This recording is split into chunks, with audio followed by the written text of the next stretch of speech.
3, 2, 1. We're back with episode 64. What are we doing? Cruising down the street in our 6'4". That's right. That is the whitest version of that song you ever sang. Well, I like that. I like the video. Cruising down the street in my 64. Now, yeah, my Say it 64. say it how you say it, like you're cruising down the. You know what I'm saying? Hey, that's such a good movie. That we kids we don't need to let the kids watch it. Nope. Yep, but it exists. It was a good movie. Oh, as we all took our caffeine. Yeah. This is brought to you by First Form. C-Bum and Gorilla. And Gorilla. We're moving up, guys. We're moving up. It's no free ads. So Gorilla Mind, you can your cash will check. C-Bum, we'll go ahead and take it. And First Form, you know where to find us. So That's right. Yeah, We'll find you. Yeah, that's right. That's awesome. So we're back and gonna dive in. Any before we get into Adam's story, anybody have any cool stories from the week? Anything worth sharing outside of Vince just walking out 500 on a box? 5 Benjis, baby. 5 Benjis. That's right. It's 5 bands. Actually, bands is 1,000, so you got some work to do. Yeah. Go ahead and get that all-time world record. Yeah. By like 44,000. Yeah. No, my week was pretty status quo. Nice to get off early yesterday a little bit, enjoy the weather. Working with a group of guys and girls that one was down 3 pounds this week, so I think that's a total of like 6 so far, roughly. Just kind of checking in with them. What are you reading?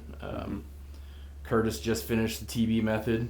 Nice. And come to find out that like every energy drink, soda, coffee Is really good for you. Yes. but it takes 2 glasses of water to rehydrate yourself from one of these. That's why we drink it. I'm like, that's what I said. Well, it's a good thing we're all drinking plenty of water, so. Totally fine. Yeah, it's Saturday, so this is a 2-day First Yeah. Form day for me. Oh, Typically. heck yeah, baby. So I'll have 2 of them in today. Yeah. I mean, gosh, Ramey's birthday was yesterday, so they You stayed guys the get night. wild? No. We went to bed. No. No cereal for you, huh? Good thing his kids are old enough, not old enough to Yeah, they listen can't yet. listen to the podcast. We had a good week. It was, yeah. But no, so kids go to the grandparents, and like, I was like, oh, good, I can sleep in, and then realized we did this at 5. So Yeah. yeah. Yeah, that didn't Yep. change. So no. But yeah, it was good. Found out my daughter hates patience. Yeah, that was funny. And has no self-control. And has no self-control. Yeah, if you want to Poop see her pants. if you want to see the video, Ramey's teaching my 1-year-old the fruits of the spirit. She says, love, joy, peace. Addie repeats them all, gets to patience. Addie looks right at the camera and says, no. Dude, that was awesome. It was Because not. it literally sums her up. Yeah. Yeah. Yeah. No. Like I said, he needs to keep that video until she's like 13, 14, when that attitude starts coming in, and something comes up about patience, and he just looks at her and goes, no. No. It's even better than that, because then she says kindness, gentleness, faithful, and then Ramey says self-control, and Addie goes, I'm like, so yeah, I'm going to save the end of that video and be like, you better do what you're told, or I'm going to go ahead and share that. Like, it's gonna, yeah. Man. we can get posted again. Like, yeah, so it was, I think it was really just like, Barnes & Noble, throwback to the throne. You're nervous about trying to find the book you're going to get at shop, and there's a lot of choices. I think Addie heard self-control and got nervous. I think she was like, oh, like, I can't do that. So, yeah. It's so funny with the personalities when they're that age. Like I said, I was telling you, Colt this week walked up to Kelsey and just goes, you know who I love? And she goes, who? He just finger guns her and everything. This girl right here. Oh, and just yeah. she melted. And then Thursday we were going to the babysitter. She was still at home. Had his sunglasses on. Drops them down and goes, Yeah. hey girl. Yeah. Like, he's oh, laid it man. on us. Get it. You understand? You don't have to lay that on mom. She's already in your. Yeah. You've already got her. There was a video online of I saw it and I was like, man, that's so cool. Because obviously, like an Operation Dad standpoint, it was this like, I don't know, probably Pearson's age or a little older. Goes into the kitchen to his dad and says like, Dad, I know it's like the first of the month, and I just want to say like I'm really thankful for you and how hard you work to be able to pay all the bills, and like I know it's probably tough like to have to like, you know, go through everything and, you know, get all that taken care of, and I just want to say like I love you and appreciate you. And the dad's like, it's like through a Ring camera in their kitchen. The dad's like, wow, like thanks buddy, like I love you too. Kid walks away. This is where the kid failed. He should have let it marinate. Kid turns around and goes, Dad, after all you paid all those bills, do you think you have $20 left over that I could have? I was like, oh kid, I like you laid the like Yeah, you laid the groundwork. Yeah. perfect. You just needed to wait like an hour. Just not right in the moment. Heck, you didn't have to wait that long. Just give it 5 minutes. Yeah. Let the dad just soak it all Yeah. in. Yeah. And then you just got him. He was like, turn around, and then he was like, oh, forgot. My whole purpose here. But yeah, then I watched it, and I was like, man, that kid's gonna be a force someday, though. Yeah. That was pretty good. Rico Suave, man. Oh, yeah, could you imagine if your kid said all that to you? No, I mean, I'd be like, melting. Yeah, here you go. Yeah. yeah. So Is hopefully 20 all you need? Yeah. Let me see what I got. the dad was like, are you serious right now? So it was good. It was real good. Yeah, no, I had a pretty good week. I mean, it's been soccer games, and Aria's going to start playing or participating in track here real soon. She brought the sheet home. This girl does not quit, does she? No, she doesn't. She's got an engine on her, which is good. Because I really think she's the fastest girl in her class, because she's ran 34 laps whenever they do their time events and stuff, and then she is in the top 25 fastest kids in the school. Okay. So I'm anxious. That's why I told her, like, man, let's go for it, because I really want to see like how fast really are you, because I see that you run all these laps, so like because I might have myself a little bit of a running partner here real soon, so that'd be kind of cool to be able. I think honestly she could probably run with Kelsey right now. Well, it is crazy because she's 9, She's 10, 10. Like I remember, going in 5th grade next year. like a guy I went to church with way back. He would run 5Ks and stuff, and he had like a 10-year-old, and the 10-year-old would beat like everyone. Yeah. And he's like, and his legs are tiny, Yeah. but their energy and their ability to output, like, and recover, that's the biggest thing. Yeah. Recover from being sore. Like, they just don't really get sore. They don't get really sore. Well, I will say, they do get sore. Maybe not a 10-year-old. This is throwing it way back. So when Asher was like 2 years old, we stayed in a hotel, and it was his first time like swimming. Okay.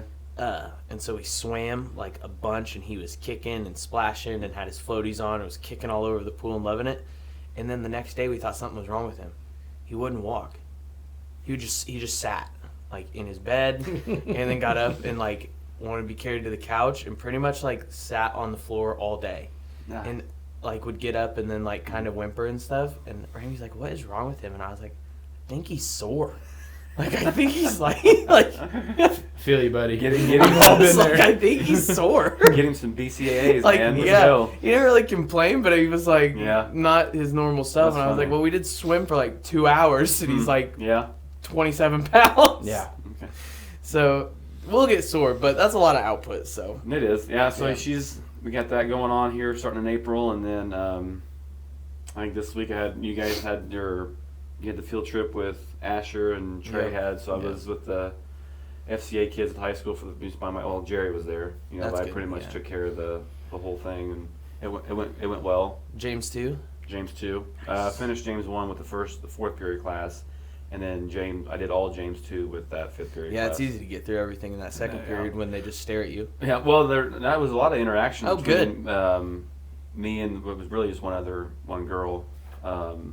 She was kind of bouncing some things off, and just because they were talking about just actionable things, and Christians, even within the church, who act a certain way in the church, but then she sees outside of church what that looks like. They're not fully fulfilling that, what they either learned or their attitudes even towards her. And like, hey, sometimes we're the biggest hypocrites, and you really have to be in the fact it's like, man, just the fact that you're aware of this at that age, I mean, that's really, really good. That's really good. Well, before we get into Adam's, I'll share this story because it was pretty cool. And I waited to share it with you guys for this. Shout out Ramey, birthday yesterday, 33 years old. Larry Bird, baby. That's right. Oh, Larry Bird. Or she's just, I have to plug in that she is 3 years older than me, so. I thought he was going to say something about being old, and I was going to be like, No. hold on. Older than me. You guys are definitely old. Yeah. Hey, old but still just got 500. Hey, that's so right. Let's That's go. solid. That's because you just have more years under your belt. You've had longer to try. Oh, that's funny. No, that would be mean if I was like. That's why I figured you were going to say it. Yeah. Okay, you are. There's this joke of the day. Yeah. Da-da. Let's go ahead and I'll go ahead and bookmark that on the podcast. So everybody, Do you know what was Dr. Pepper a doctor of? Physiology. Wow, that was so good. I've been watching the dad jokes now since I'm the funny one. Every week now I'm gonna have a joke. Dad joke of the day. Here we go. I like it. Let's go. Dr. Physiology. Physiology. Man, you just gosh. Well, let's You're give speechless. Well, I just want to give the listeners time to stop laughing so that they can hear what we're talking about. I know everyone spit out their coffee in the car, so Monday morning driving to work, listen to Lil PD. they're gonna be telling Oh, everybody that at work. one's funny. Oh man, Adam, I tell you what, he's got the Private I joker. I got side cramps right now from how hard I'm laughing. It's gonna be a good Monday. Oh man, but no. So here's the story. So I have been in ministry for 8 years, and when me and Ramey got together, she was leading small groups and doing stuff, and then obviously throw kids into the situation, and she felt like she's called to manage the home while I'm out. Well, then that just leads to I'm gone, and then she's like, why aren't you here? And just that constant back and forth of what is outward You're it. what is outward focused, what is inward focused, how much is evangelism, discipleship, what's not, those kind of things. And so my prayer over the last year was I just I don't know, God, help Ramey have a evangelistic mindset for other people or whatever. And so we went through this training with the church talking about this discipleship process. And we had to do a mock group, and it's radically different than any program process that I've ever learned. It's pretty much you read the Bible cover to cover, you highlight stuff, and then you just talk about it in your group, but there is no talking extra. I would just be Adam, what's your first highlight? That's really cool. Okay, Vince, what's your next highlight? And it's just forcing the people to they don't need you to tell them what to do. Just let the Word of God and the Spirit move through their life and convict them and talk to them. And you're just a guide. It is not about me saying, oh, you're struggling with that? Okay, Adam, how can we help Vince with this? He highlighted that, so it must be really important to him. And how would you handle it? It's none of that. So we do this mock group, and you've got a bunch of church leaders and pastors around there, so everyone's trying to and the guy's nope, not your, no crosstalk, not your time, doesn't matter. Anyway, it starts with 5 minutes of prayer, and he's your prayer has to be a snap prayer, and we're okay, what's that? Specific, necessary, answerable, and personal. So he gets to me, and he's say your prayer, and I was God, I pray that Ramey would have a heart for ministry, and he's don't do ministry. And I was okay, I pray that Ramey would have a heart for, and he was more specific. And I was I like this guy. Yeah. I was He's like, drilling him. yeah, oh yeah. Puts him on the spot Yeah. for a change. Yeah, and so I'm like, pray that Raimi would, and then I'm like, please, someone else go, and like, so he's like, keep thinking about it, goes to the next person. So then we get into our we just did Genesis 1-3 just for like this mock group. So he comes around, he's like, anybody have a highlight for one? Just go through what's the next, the first highlight that somebody has. So we go around, a couple people share. I'm like, I have 7. Okay, what's 7? I was like, God said it wasn't good for man to be alone. And he's like, what was your prayer? Next highlight. And moves on. And I'm just sitting there. And then Lori chimes in and she's like, well, you don't know the story. Like, Yeah. And he was like, Yeah, I see her, yeah. I don't need to know the story. He's like, that's good. Next highlight. That highlight should give him a glimpse into your story, basically. Right. Mm-hmm. So he just leaves me with that. And then turns away from me and goes to the next person. And I'm sitting there like, huh, okay. And like, I can feel everyone else wanting to be like, we need to tell him, like, we need to pray with him, we need to help him. Yeah. And the guy running it was like, okay, next highlight. We go on, we go around. Like, I'm sitting there thinking about it, and like, I was just, when you're forced to not you cannot crosstalk. And the only thing you can share in that hour is just your highlight, and he just tells you, like, one of the things. Or just affirms it, or pushes you, like, what was your prayer, or how's that transformative, whatever. And so I'm sitting there and I'm like, man, this is crazy. So God kind of placed on my heart, like, just do ministry and like let me work in everything. Like, you keep doing your thing. And so I was gone for 2 days, and so my reaction would have been to like come home, and then of course Ramey's like a little upset. I was gone for 2 days, missed a whole Saturday. And I would have came home and been like, I got to fix it. I got to be like, what's wrong? And so I was just like, nope, not going to do that. Like, I can't change what happened, so I'm just going to live. And I could tell she was a little frustrated earlier in the week. Stealing. Yeah. And so this Thursday, so 2 days ago, we have a meeting at 7 o'clock with everybody that was there to talk about if this is something, what we liked, what we didn't like things that we want to do. And I came home because Ramey had an appointment at 4 o'clock. And so I come home at 4, kids are napping, I pull into the garage, Ramey's heading out for her appointment, and my whole truck alarm starts going off. Like, wow, wow. And she comes in, she's like, where are your keys? I was like, I don't know. Like, trying to find my keys, can't find them. I'm out there. She's like, I'm like, what were you trying to get in the truck? She's like, it doesn't matter. Like, I gotta go. So I get the alarm turned off. She comes back in. Kids want to go on a walk because they're all awake. She comes back from her appointment. Kids want to go on a walk. We get them outside. We're walking down the street, and Ramey's not there. I'm like, where did Ramey go? She was just here. So I'm like, whatever. So I leave at 7 to go to this meeting. I get in the truck, and there is a letter taped to my steering wheel. I'm going to this meeting to talk about this process. The letter on my steering wheel basically was like, just it's crazy how God has blessed us over the last 7 years. And I understand that, like, I'm not always, like, the easiest, and I don't always understand the outward focus to people, like, to reach them with Christ. But she was like, on my run today, like, God just really placed on my heart that, like, we are in ministry together, and whatever you're doing, I am doing. Mm-hmm. And, like, I'm a part of that ministry because God called us together. And I was like, holy cat, like, I didn't do anything. I got goosebumps. Right. Like, I didn't do anything. Like, I didn't fix it. And so then I went back to that prayer. Like, why do we not pray, like, specific prayer? Like, because if we do the Christianese, like, God convict me of the thing, like, or whatever it is, how do we know if it got answered? Because, and so the guy's whole thing was, ask specifically so you know. Like, don't just, if we all prayed around a table, like Josh's Bible study this morning or whatever, you're probably going to get a bunch of people that pray like, umbrella, like, and it's like, well, then how do I ever know if that got answered?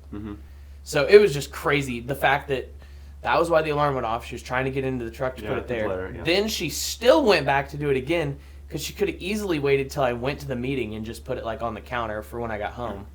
But something, the spirit in her kept driving her to put it, because I needed to have it before I went to the meeting to tell people that it worked. Yeah, that it works.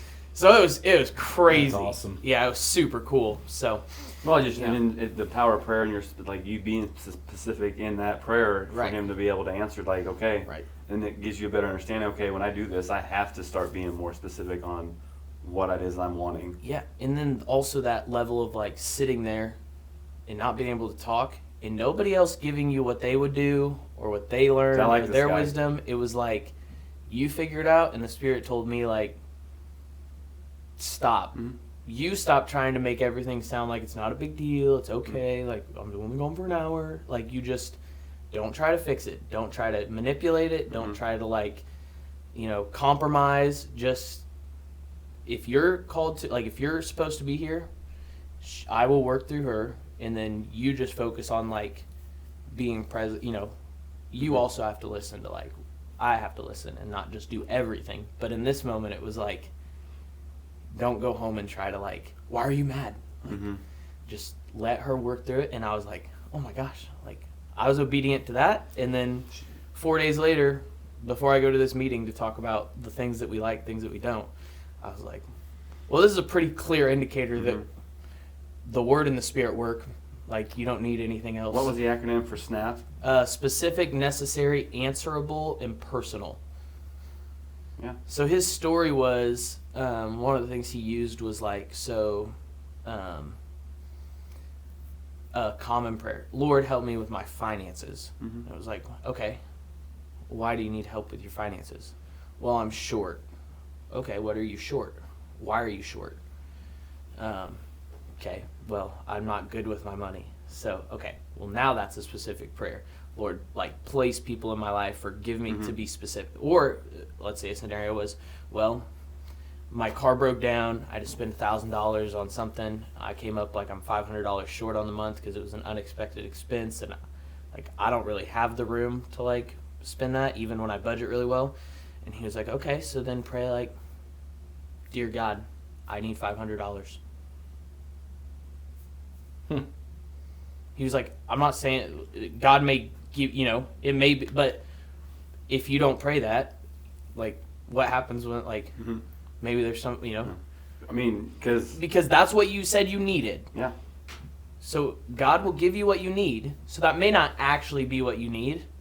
You may need to like make changes or budget or cut somewhere else, but maybe that'll be revealed to you, and you'll find $500 in that budget that you didn't know existed. Or maybe you get a call that somebody's like, hey, I need help cutting down this tree. Thought of you. Pay $500 to do it. And then you can be like, oh my gosh, I just prayed that. Yeah. Like, and then it was answered. So it was cool to see, because, yeah, everybody pray, that's Lord, how help me with my finances. That's how FCA started for me on all my walks, because I would pray as I walk, like, Lord, give me something tangible in my life that isn't so physically straining on my body. I'm like, because I'm getting, like, I'd help the other, I'd help Curtis do some things, and it's just like, man, I go from one physical labor job to another, and it's like, man, it's just so taxing on my overall physical body.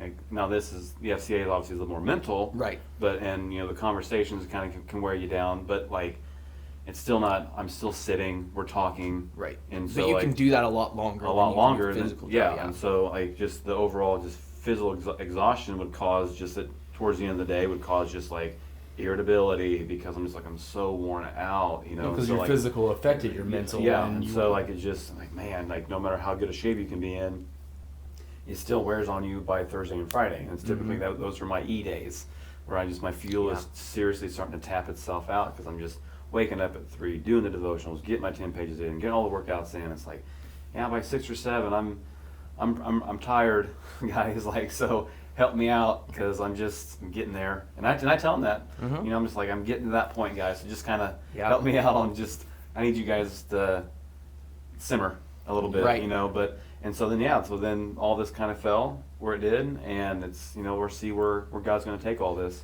Yeah, but had you just been like, God, I just, like, if I'm supposed to stay in this, like, make it clear if there's something. But if you were like, God, I need a job that's not physically taxing. Like put something in my life that is going to allow me to be, because I even more specific. Like I enjoy being with you. I enjoy.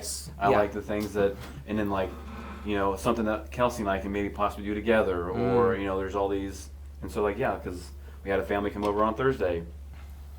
So happened Elizabeth's soccer game got canceled because she wasn't going to be there and be a part of it. Or the game got canceled. Now she's sitting right beside me whenever we're talking to this family. So like cool. It was just like he put that in there for me to be able for all this stuff to kind of take place. So it's just like you talk about like Josh, Jesus bumps. Like those things just like if you're paying attention and you feel that, like that's him. Yeah, and why it does get convicting, that whole thing, like why do they need, like, okay, as a teacher and a pastor, I'm like, I want to give you this knowledge that I have, but is it worthwhile to you if I just tell you, or if you figure it out? Yeah. Well, and you can only give them so much. Right. Like you know your amount that you can give them. Right.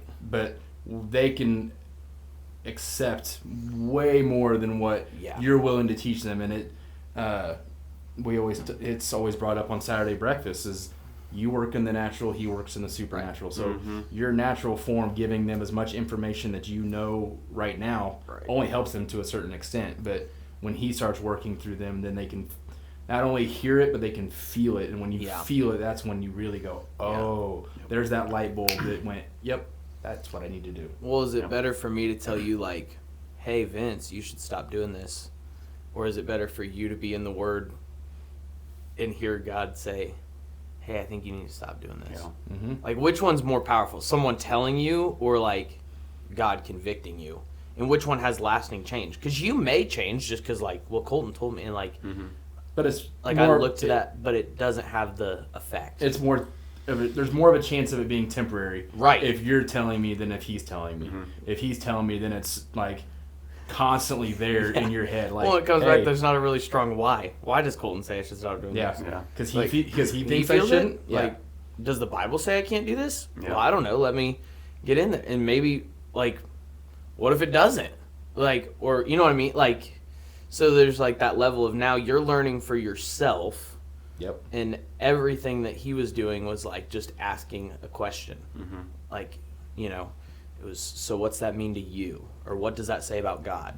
Okay, next person.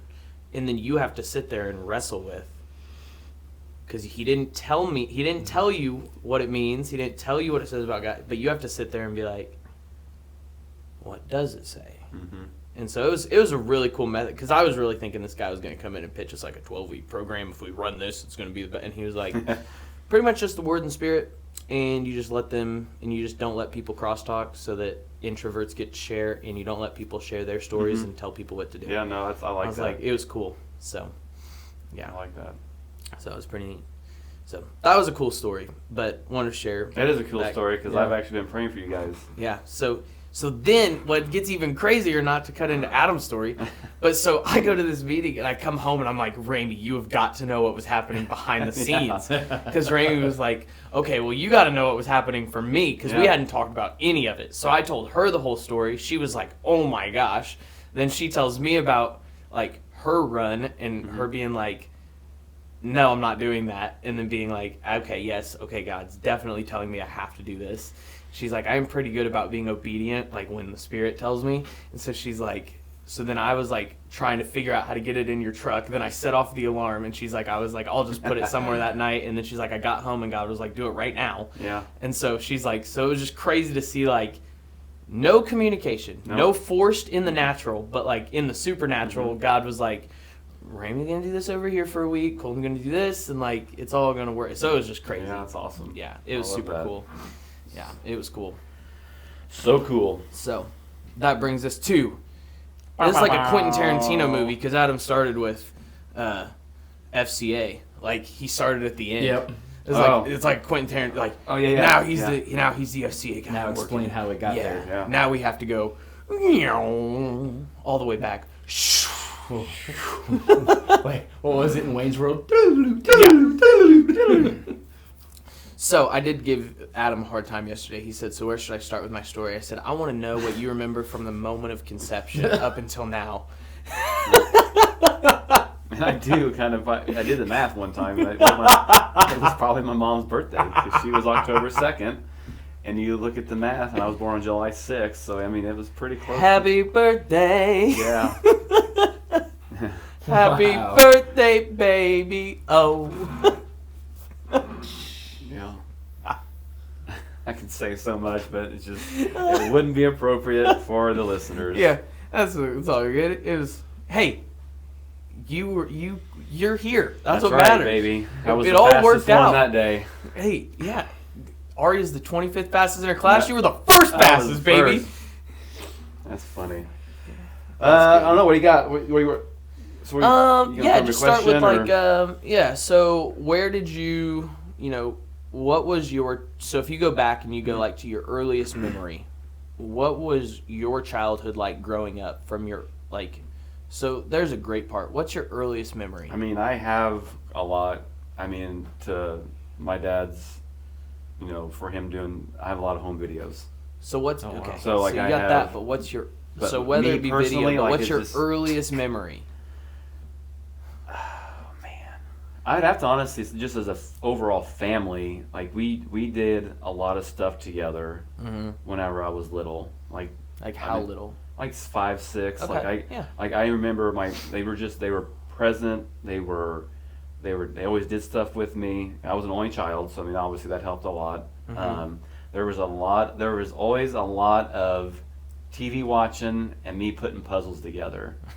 And my mom's smoking, and I don't remember my dad drinking, but my mom was a smoker, and so like those are just the kind of that was the routine. Okay. Like she would sit in the recliner. There was a footstool here in front.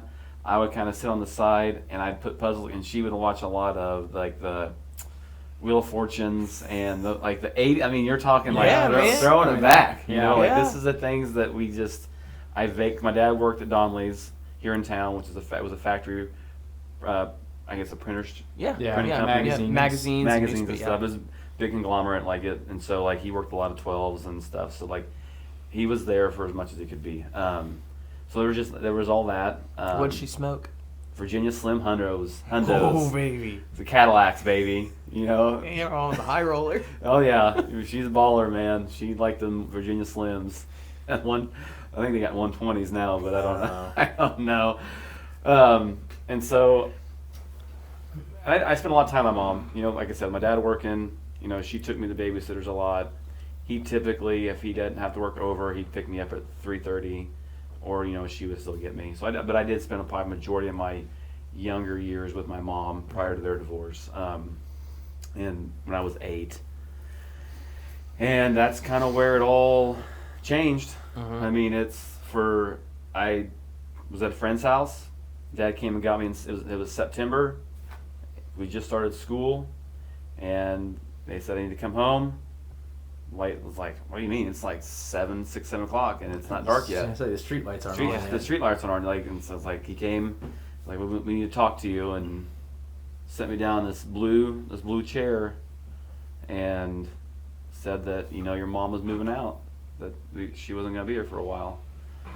Didn't understand, didn't quite get under okay, what's and so that turned into a rotation of 3 and 4, where I would go with my dad for 3, mom for 4, dad for 4, mom for 3, and then whenever the divorce was finalized, it was a week on, week off.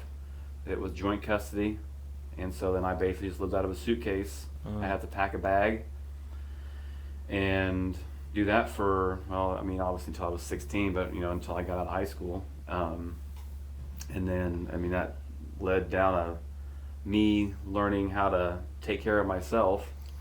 So what did that look like? So it happens when you're 8. If you can think back to that, now going back and forth, how did Adam change from 8 to 9? Oh, it was bad. I remember grades. I remember in school I wasn't doing well. Wasn't comprehending. I remember having to go to like a Sullivan's tutor. And were you doing well before? Yeah.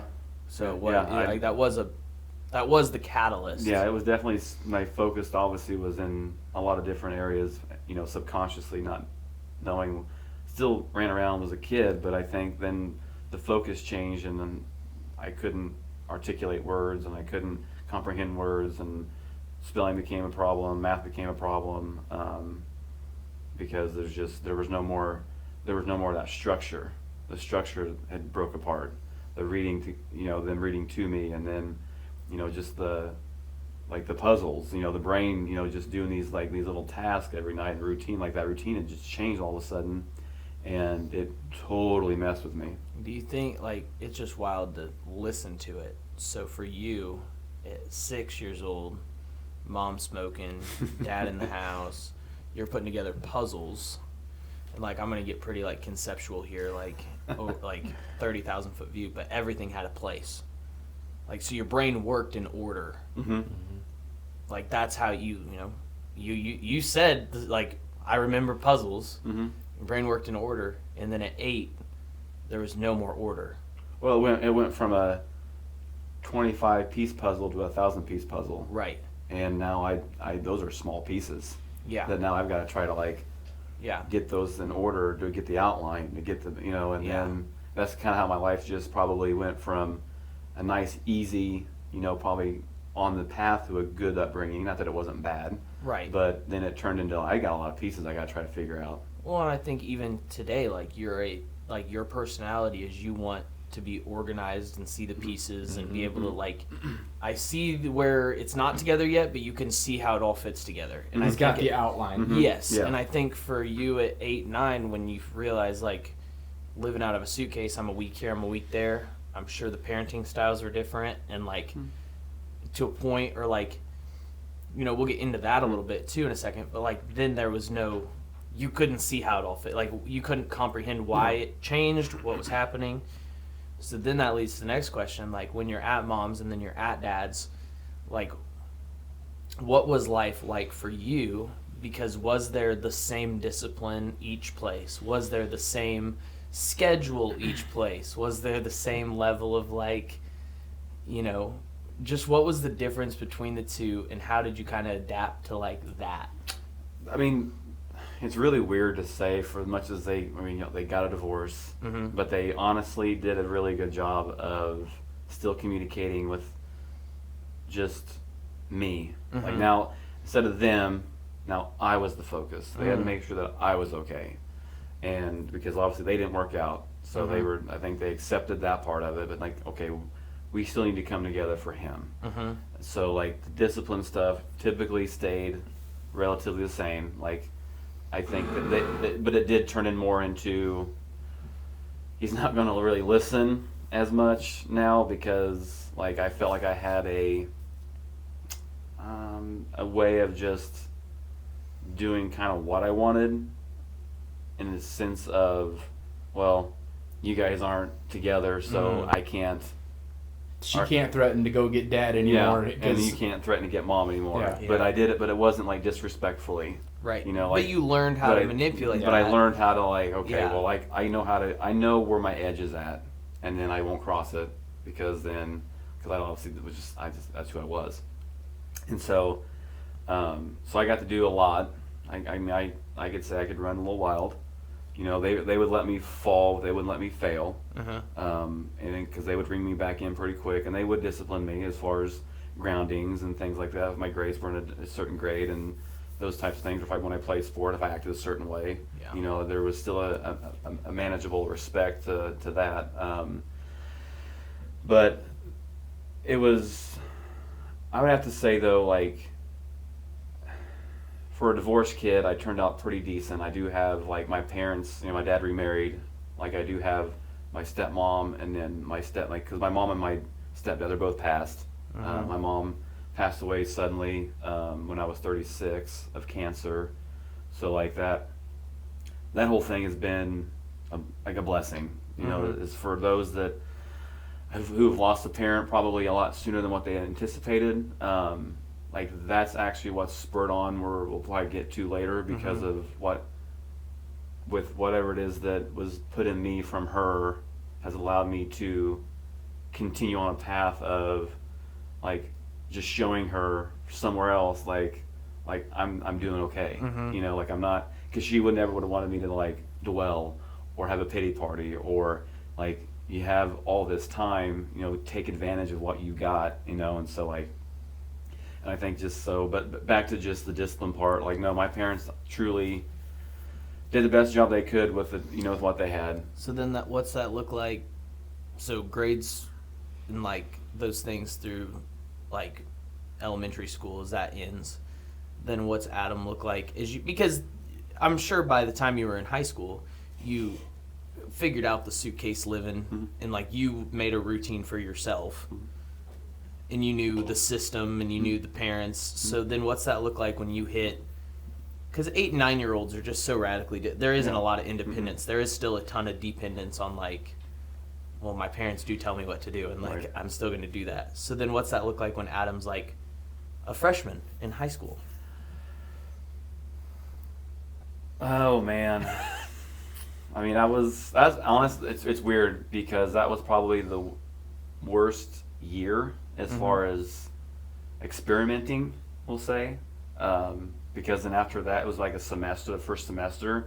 Like obviously, I was doing things that just were not good. Hanging out with people that were probably that were older. So did they catch you, or did you just realize it? They did catch me one time. Let's hear this story. Yeah. So, and actually, I was actually transitioning from 8th grade to freshman year. So I was a really good runner, and one of the cross country guys was wanting me to run cross country and not play football.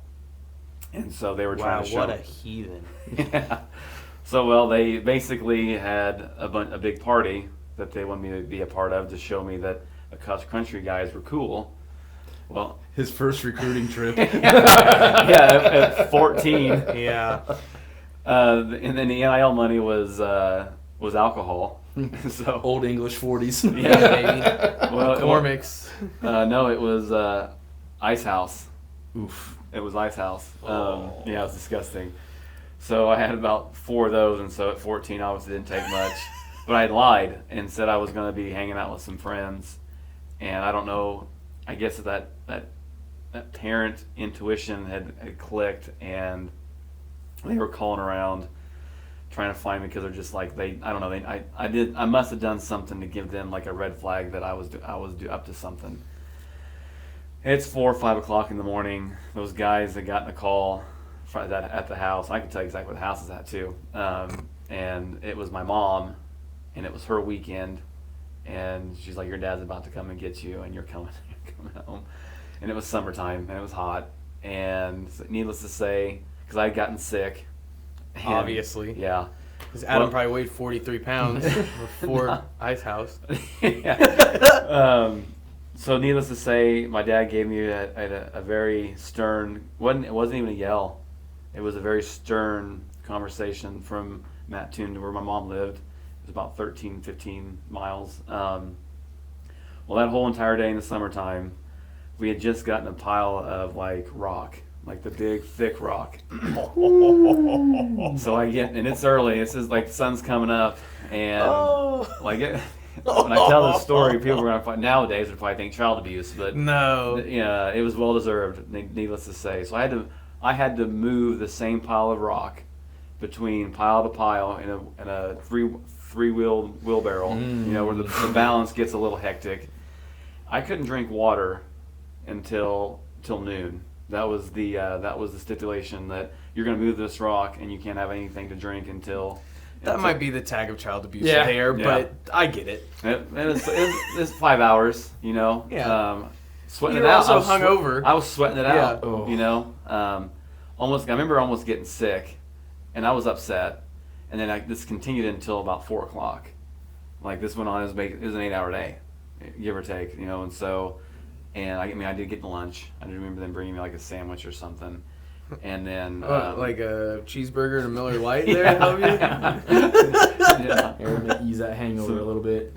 And then we had a conversation about just obviously what I was thinking, because I think there were times I did have those outcries of attention, because not that I didn't get any of it, I never got I think I was missing that parental attention from both parents, and the downside to running around doing what I wanted, I think they missed that boat a lot of times of just being present.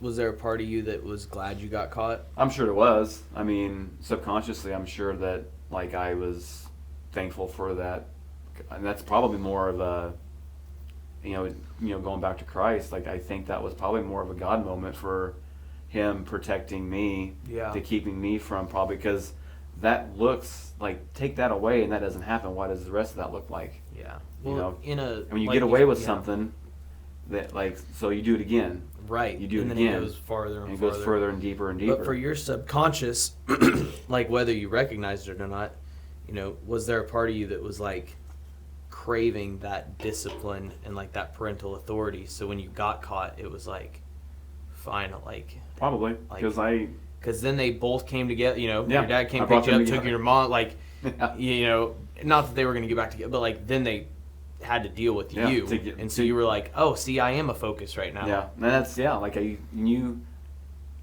said, 30,000 foot view.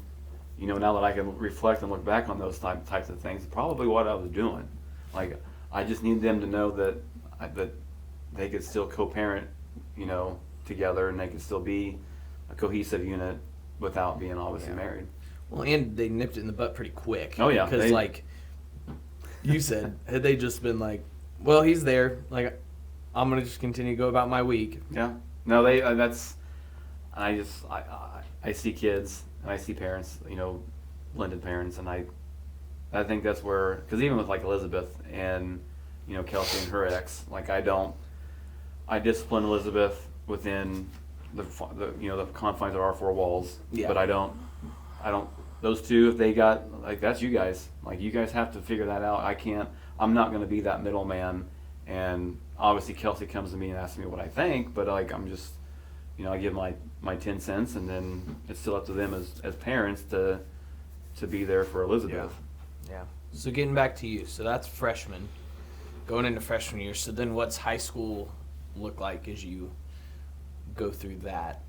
It's good. I mean, I had, even in junior high, the sports really picked up, and I had a good core group of friends. And I think with their parents, majority, if not all of them, all of them were together. The homes were together as far as a cohesive unit. Well, that's different now. Yeah. Like what then, where you're like a lot of them were together. Now, if you're a kid that's got parents together, you're like the one. Right. Yeah. Oh yeah, and I was. I mean, Grant was buddy of mine. His mom had passed away in junior high, so he did just have just his dad. But the rest of our group, yeah, they were all married. Because what's that? 57 or? It was just after the Cold War ended, so 1980 or 89 when the Berlin Wall came down. Oh, I thought this was right after World War II. Okay, so the 90s, but just crazy to see like in 30 years just that family dynamic shift to where now that was the beginning of it. You were the one that was like had divorced parents. The other side now I was today minority. is like, my parents are together. Like, that's weird, So and just even to kind of, I guess, show more of where we've changed as society, because I know, I don't know personally, but I know that my mom was calling other parents' moms and saying, hey, like, I need help with him whenever he's over with you guys' house. Like, just kind of be, like, I'm going to let him be a part of certain, I just keep, because that's what it was. Like, when I was hanging out with older kids, it wasn't until, I think, spring break of our freshman year is when I started hanging out with my friends again. And that's when, like, I think everything got better, because I was with my friends, and those parents were able to, like, reciprocate things that were going on to my mom, and my mom was also telling my dad, hey, he's good. Like, everything's, because they're reporting in to say, hey, he's fine. Well, there's something about those secondary parents, that friend group that you can go call mom or dad or whatever, because they felt like, because I grew up the same way, and then having those, and I still have parents of friends that I can call mom and be like, hey, and that having them go back to mom and be like, hey, so-and-so was getting out of hand today, but we took care of it, and mom feeling comfortable enough with them to go, hey, if he gets out of line, straighten him out. Yep. Like We need it's- more of that, too. Yeah. Well, yeah, because I think there's a level of like, well, I don't like today's parents, right? Because I see some of it with like high schoolers and kids. Well, I don't want to go like be nosy or like invade their privacy. Like I trust them. Like I trust them, so they're gonna do the right. It's like you can trust them, but you can also have eyes. It's good to have eyes and ears. Yeah. Like in every area. Yep. And that's why like I hated it when I was in high school. My parents were the youth leaders. I went to St. John. Like people knew me, so like Through them. I just knew people. So then like even if I didn't know someone, then I'd find out later in the day like my mom would be like, "Hey, blah blah blah, saw you at Walmart with Yeah. Rhett," and it'd be like, Just little. "Who is that? Mm-hmm. Like who saw me? Yep. Like My mom was good at that, too. like that's stupid." And then when you get older, you're like, my mom would be like, "Why were you parked in the Riddle parking lot?" Yep. Be like, we were just talking. And my mom worked for the school district, Like- and my car was at someone's house. The buses would go by. She's like, "What were you doing at so-and-so's house?" Like, how do you know that? Yeah. This was before you had like the Life 360 and Yeah. Find My Friends. Well, that's why I had It personalized was like- license plates. Yeah, My I mom like. could be able to I find thought it. me and my girlfriend were in a pretty good parking spot. Didn't know that they're Yeah. y'all were driving by out there. Yeah. So yeah. So now you get through college, High school. high school. You've now got this independence. Mm-hmm. You're becoming like who Adam is, shaped by all that stuff. And so like, is your junior, senior in high school? What were you thinking? Like, this is what I want to do. This is the plan.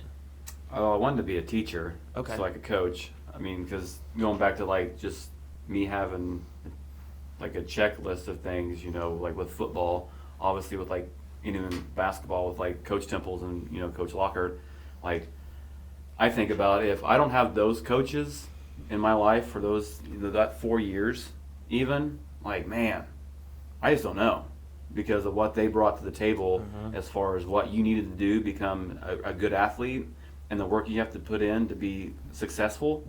Like, I don't know, like they probably saved me more than they know. And I don't, you know, like, and that's just in the last probably 4 years of just realizing like what I've had to do to like persevere through all the things I went through. But they just instilled like just something inside of you to make you feel like that you're important enough because we need you to be a part of this team. But I need you to put in this work. I need you to put in, you know, I need you to get good grades. I need you to get, because, and that's where I think for me to have a possibility of a chance to go play at a McHenry, you know, and not doing it, to stay for a girl, you know, Oh wow. yeah. Brother. Yeah. Brother. Yeah. So, I mean. Bring the hose. But I think just with them, and that's where I think all that spiraled into me wanting to teach and coach because of just how much they affected Their me. impact. You know, like on how, and watching them do with that with others. You know, just there was so much respect for these gentlemen that you just like, man, you wanted to do more because they gave you so much of them. Like it was powerful. It was impactful in my life to understand that, man, I can't let these guys down. So then, I get into college, but then there just wasn't any structure. So where'd you go? Where'd you go to college? Lakeland. Okay. But now it's up to me. Right. Now No one's looking at No you. one's looking at you anymore. No sport. You don't have to keep a GPA to play. Nope. And just you go just do go. your stuff. Yeah, and I think that's where there was definitely I lost a little bit of the discipline from the education standpoint, and because I just didn't go to class, and so it definitely took a turn for me from my education and just kind of my self-esteem, because now, like, I wasn't going to school, didn't really have anything applicable as far as a job. I mean, I worked at our summer park when the pool was open, and Yeah, you look like a lifeguard. I was grounds. I wasn't a lifeguard. I like to get dirty. Dang, I was picturing you No. like Baywatch. Like Nope. Nope. your twins. Grounds just- crews where it was at, baby. We're driving around the old Kubota, throwing out some mulch, shirt off all day. No, you were in a Getting dirty. Kubota. You were in a Model T. There was a time we had to siphon some diesel out, and I was the one who knew how to siphon. So like I was. Did it get in your mouth? Yeah. Yeah.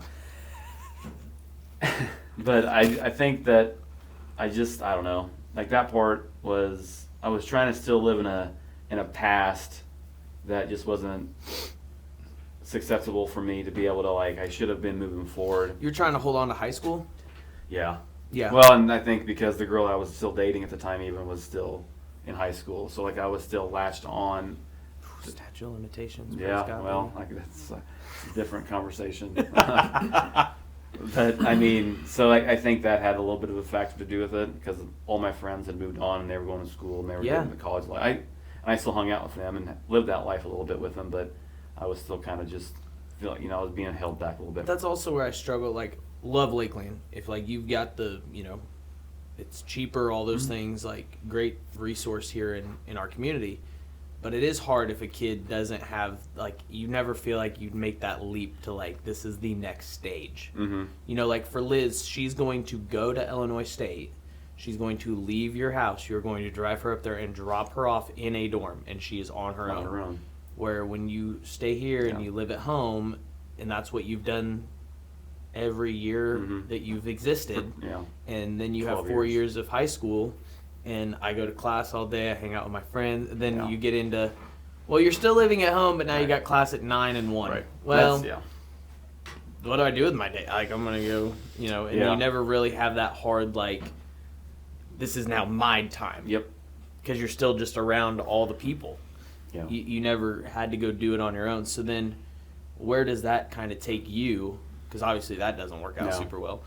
So then what's the next, like, how's Adam get to the next step? I think I knew I needed to change. I knew I needed to, like, figure out my own path, and I knew I needed to get out of Mattoon. And at that time, it was the military. So I joined active duty. Because I knew I had to go. And if how old are you? This time I would have been 23. And what year is this? In 05. Okay. So we fast forward 05, and then we joined the military because I didn't want to come back. I knew that if I was going to do this, I wanted to kind of same concept as far as college. Like I need to cut it off and just go. And so then I did that. We went from basic AIT, came to Fort Benning, go down and pack your bags, you're going to Iraq. Okay, so now I've had from May all the way until almost 18 months worth of just gone, really gone, which was good. I needed that. Come back, did the whole, I wanted to try to deploy again, but it just didn't work out, stayed at Fort Benning. And then again, like, even though it's structured and there's a lot of things you got to do, like, I need to keep doing more, but I couldn't do as much because I was we were a garrison, and there's rules, and there's a lot of trainees there, and like, I wanted more of the deployment where it's a little more free, and obviously I wanted the extra money, and I knew that if I could manage, because I knew that I had a financial goal this entire time, and I knew there was going to hopefully be, because I still wanted to go to school, because I still wanted to coach and teach, because I just enjoyed being around younger kids. I always felt like it always inspired me to be able to reach somebody some way. And so then, I did active duty, got out to go into the Guard because I was going to go back to school, ended up going to Illinois State for a year, and now we're involuntarily transferred, get a letter in the mail to go to Afghanistan. And this would have been 2011. It was early 2011 because I left in late 2011. And then at this time now, I've met Kelsey. So 2010 is when she and I meet. Where'd you guys meet? At our parents' friend's house. It was the Friday of Shotgun in November. Yeah, buddy. So they were having some people over. I happened to be on my fall break. They'd actually been trying to get us together that summer because she just recently got divorced and they wanted us to hang out. And I was like, no, I just got a relationship in Georgia. I'm like, I ain't messing with that. She's got divorced. Definitely ain't messing with that. Yeah, like, there's way too much baggage there. And, well, she ended up coming, and she definitely, like, caught my eye when she got there because I'm like, oh, it's not bad. Well, then just said I'm hi. taller than her. I like this a lot. Oh, man. Oh, man. He's got got the crown back. Oh. He took the crown back. And basically, long story short, she reached out because she happened to be on a date Blackout Wednesday. Wow. Back in the days when I used to do that stuff. Right. And we just kind of slowly started talking every day. She was on a date when she Yeah. reached out? Yeah, that night, because I came home, she's like, why didn't you save me? I'm like, what are you talking about? Like, you guys were like, he was literally like holding your hand as you walked, like, it didn't look like you need saved. Like, and she kind of, because I was going to say hi to her, and then I just saw them together. I'm like, That's so funny. But, so yeah. So how does Adam at Lakeland compare to Adam at ISU after you've been gone and that's you've a good cut that question. off? What's the difference? It was a lot better. I mean, I definitely had figured out, how to be more productive with my time. That was probably my biggest problem, was the time management part when I first went to college, compared to the second For go-around. everyone. Yeah. And so, like, it kind of sucked that I had to leave again. Were you like in a groove finally, Yeah, and then all of a sudden it's yeah. upended? And I mean, it kind of being the older kid, going to this, because some of my classes transferred over, but Right. I had to take those gen eds type classes there at Illinois State. But I mean, I was like, man, I was feeling good, like, and then that happened, and so and while I was over there, 'cause I think that, again, talk about God, like, something just came over me, like, I don't think school's going to be for me. I'm 30 years old, like, I gave it a shot, like, it was going to, but now I'm even further behind. So, like, where's this all going to, like, happen for me, and which, who knows, maybe it wasn't, I don't know, but Right. and so then and this entire time Kelsey and I are still talking, communicating. How long before you get deployed are you talking with Kelsey? About 9 months. Okay. So, and and I flat out told her I wasn't really looking for a relationship even while I was gone, and I understood, like, Jeez, I'm going to be gone for a year. Like, we've just kind of met. You've got you have Elizabeth. So, like, how old's Elizabeth? 3. Wow. Yeah. She's 17 gosh. now, and I met her when she was 3. See, the problem is when you said it was 2012, I'm like, dang it, it's 2016. Like, I'm not thinking it's 2025. You know what I mean? Yeah, like, it still yeah. feels like it's like 2016. So, yeah, Elizabeth is 3. She's 3. Yeah, man. But it's almost like, I know you have needs. I'm not going to try to withhold you from doing things, because you've only been divorced up until we met. She's only been divorced maybe 6 months. Go So Kelsey. like, and here we are, and kind of relate, like, now you're being left again. So, like, I'm okay, like, if this doesn't work out, because I have more things I need to focus on. Right. And I don't want to be worried about Dear John, or hearing something, or you ghosted me for a month, and, like, so I'm cool. Just be open and honest. Were you really cool? Yeah. Okay. Because I'd seen it happen way too many times. Right. But I didn't know if there was a part of you that was like, No, I mean, I'm just going to say all the right things like this, but now granted, had it happened, I don't know, but, like, in my mind, I made myself at least believe that it would be okay. yeah. Yeah, because when you're over there, it's the last thing you want to be worrying about. Right, Is right. something going on at home. You just Distractions. focus on Yeah, this, yeah. because that's when 'Cause I accidents happen, and Yeah. Seen it way too many times in Iraq. Like, it's just, I didn't want no part of that, and I kind of wanted to come home. Like, Right. And like, I've already going to have a state of mind just transitioning back, let alone dealing with some sort of heartache. Yeah. Yeah. And I think you wanted to come. I don't think you kind of wanted to come. well, yeah. I mean, I don't know. I mean, I did enjoy those things. I liked being over there. Like, sometimes I just never want to come back. Like, as far as just just being a part of that culture, Right. And the way that job was set up for me personally, being able to train like Afghans and building bridges over, like, I really enjoyed that. Well, it was coaching. That's what I'm saying. And it was structure. You're right. So yeah, you had to it was best shape of my life when I came back. Like, I mean, just it was like, and I love that. Like, that's me. Like, that's why sometimes at UPS I'm thinking, like, gosh, is this? And I'm praying through that, just trying to like, it's even part time. This because I'm just. But anyway. So you can figure out that specific prayer later. That's right. Yeah. Snap. And so anyway, I get back, and like, she stuck by my side. Like, communication was great. Like, I found out later that you know, she was paying for my cell phones because I always had to get my cell phone reloaded in Afghanistan. And I thought it was just like, it wasn't that expensive. We'll go find out it was like $700 throughout the course of the year that she was paying for. I'm like, why don't you just tell my mom to give you a check? Like, and she's like, no. Anyway, because we just run out of minutes, all of a sudden she just reload it, and then she'd call right back. Aww. Yeah, she loved me. And so yeah, I guess get back, and then there's just the whole, now the nuance of transition, getting another job, us starting to try to slowly build a life together, you know, with her and Elizabeth. And, you know, so this is 2012, I get back, you know, and then in 14 is when, you know, she and I get married and have our first kid in 2015, have Aria, my New Year's baby. And then, you know, then now we're in marriage. Mm-hmm. You know, now we're in the rough of it. You know, now everything's looking a lot different than what it was whenever we first met.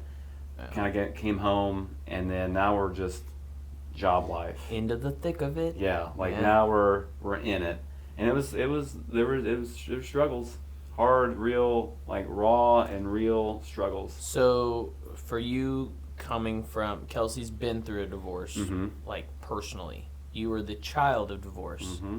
So there's a level of, well, this is just what we do. Right. Yeah. So how did that, like, was that in your mind? Like, well, the kids will be fine because I was fine. Mm-hmm. Like, this isn't working out. Kelsey's already done it with Liz, so, like, whatever. Like, so, like, for you, was that an easy out? Because, I mean, or was there a level of, like, we're going to make it work because I don't want to do that? During What your was the struggles? side? During Or the just- struggles. Like, when you guys were having tough times, was your mindset, we just need to get divorced? Or was it, like, I do not want to get divorced? Because you hadn't been married yet. Mm-mm.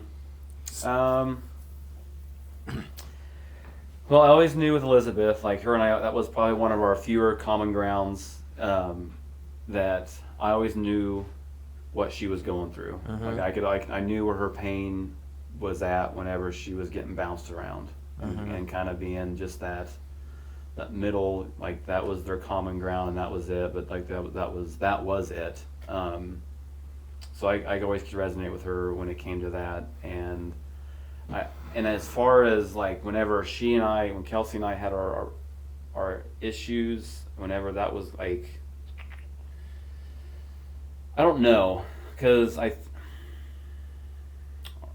our issues lied, I think a lot of it was because we had Aria, and there was no Jesus, there was no God in our marriage at all, and I felt at times where she was putting the kids before me. And there were just times where I didn't feel like I didn't have that cheerleader, you know, that person who kind of rooting me on. And I was okay, like I thought I was okay with it. Like I really thought that, like, it's fine, you know, she's there for the kids, she's a great mom, she's still a great wife, you know, just, you know, not meeting my own like personal needs as far as what I felt like I needed. And so like it led down a really dark path. And, you know, and just to be open and transparent, it led me outside of my marriage. Mm-hmm. You know, I was gone a lot traveling for my job, and, you know, it just so happened, you know, there was just somebody else that just, I guess, made me feel good about me, you Mm-hmm. know, like, and that whole, like, I was getting their best days and they were getting my best days. We weren't seeing each other. Like, it was fake. It wasn't Mm-hmm. real. Like, and so like it turned into a really, really bad time for us for about almost a couple of years, which almost led to a divorce. So how did Kelsey decide to stay with you through all that? That might be a question for her. Okay. Kinda. I think I know. I guess for me, I think she knew that's not who I was. Mm-hmm. I think that she knew that the things that were going on, and it wasn't until later she kind of worked through that as well, seeing her sin in some of that, where I think so she was being led like, don't leave him, well, I'll get him, kind of like just the whole letter in a truck thing, like I'll get it, okay, just have faith, be patient, you know, be prayerful, like, and that's what she was doing, like, you know, God, like, get him to reveal, understand, like, and so then finally he did all that for us, and and I guess even on another side of all this, when this was going on, my mom has cancer. Mm-hmm. And so like you think about and we're pregnant with Pearson. Like, so there's a lot going Marriage on. wasn't that bad. Yeah, well. No. I'm sorry. Yeah, he knows how to turn it back around, doesn't he? It's a glass half full. Eternal optimist, baby. Oh man. And like, but I truly think that she knew, and I know that I knew that that's not who I was. Like, but I needed something more. Kind of like she was more fight or flight, and I had more of an abandonment issue of not being needed, and I didn't sit well with me. Like, I needed to feel like I was needed. Like the whole checking of boxes of me being able to like show you guys how I can do this. And so I don't feel like I was at the time, and it's all for selfish reasons. Like, looking back on it, because obviously, like I said, there was no God in our marriage. And so like we got through it. We put Christ in our marriage, and I think back to my mom's death, that helped me understand more of like, I can't let her death be in vain due to my own personal issues. Like, I have to move past all that and find all this in other people, and work more for them than for myself. I like it. So then we'll kind of fast forward a little bit. So you get plugged into, Kelsey starts going to church. Mm-hmm. What led her to church? Like, just our struggles. She just was trying to find her sister, something. I think, again. Oh, it's not her sister. It's not her sister, but it was her niece. daughter. It's her niece. It's our niece. It's her. You guys had just started the youth program, I think, with Truth and Grace, I believe, right? So Truth and Grace started in 2017, and October of 2017 is when Truth and Grace started, and I came in and volunteered to take over the middle school and high school in February of 18, okay. And Jolie was in 8th grade. So she's coming just by herself. Herself. 14. Yep. Mom's dropping her off. Mm-hmm. Jolie's trying to get her to come to church, her mom. Finally, Beth decides, okay, I'll start going. And then again, now she's getting touched. The spirits, and like, we're going through all of our stuff. She's like, Kelsey, I think you need to come. You need to come. Well, we've got, excuse. Finally, she's like, all right, Liz is done with soccer. You got no reason not to come. And so she went, and then she was going by herself, taking the kids. Trying to get me to go, no, and finally she had that moment where she's just like, Josh was giving a message, and she's just like, why am I crying? And so like you think about just that being revealed, and that just kind of that spirit, just that release of, and then so she's again trying to get me to really come. Still not doing it. I'm just not gonna. Why? Because I was stubborn. Okay. I know more. Right. I can do this. I've been on my own since I was 8. Mm-hmm. Like, look how I've managed to get through everything. Yep. It might not have been the best way, but I got through it. Like the whole mentality. So you can't tell me.